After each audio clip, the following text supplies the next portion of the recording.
Okay, everybody. This is week 3 of MDF 3. This week was a lot tougher than the last few weeks at FSO with the Java programming courses.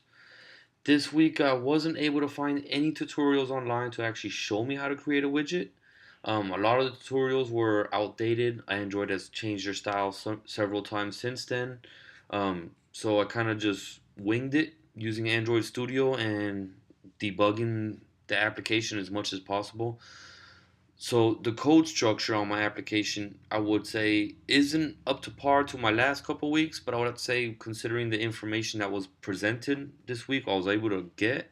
I gotta say it's pretty good. I don't know which part of the where the code flows from, how a widget works. Period. To be honest with you, so let's go ahead and take a look at my application here on the right. You can see we go ahead and create a widget.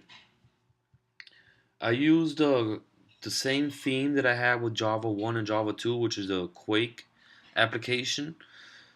So I didn't have to do too much Photoshop except resize a couple images and such. So once you drop the widget onto your screen, you can see that it does load my application and it will actually pull all the data down. It actually saves the data.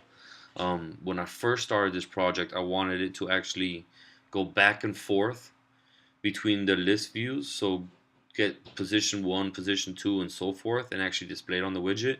Found that a lot more complicated, found the whole widget process a lot more complicated than I thought it would be. So I had to kind of scale it down a little bit.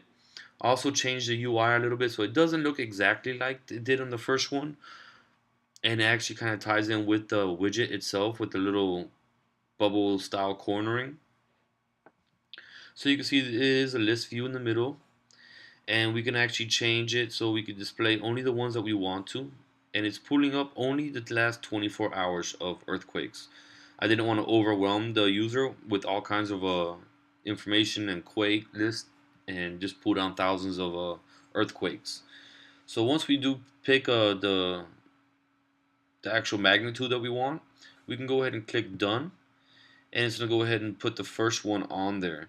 Now, since I can't control earthquakes, it was a little hard for me to try to figure out how to do the update periodically on the hour.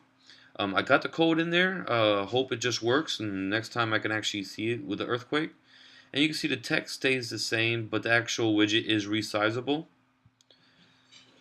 And the smallest that I have it is what you're looking at here, so that way you can see everything on the screen. Now, if you click this little icon on the top right, it will actually present you with the data that you have in the list view, so that way you can go ahead and take a look at, let's say, a smaller amount of earthquakes, and you can just go ahead and take a look at them from there and click done, and it'll actually shut that page down. It won't change your widget or anything, it just gives you more information when you press on it. So let's see the widget features. That was basically the widget features there. Got an email coming in, looks like from Facebook.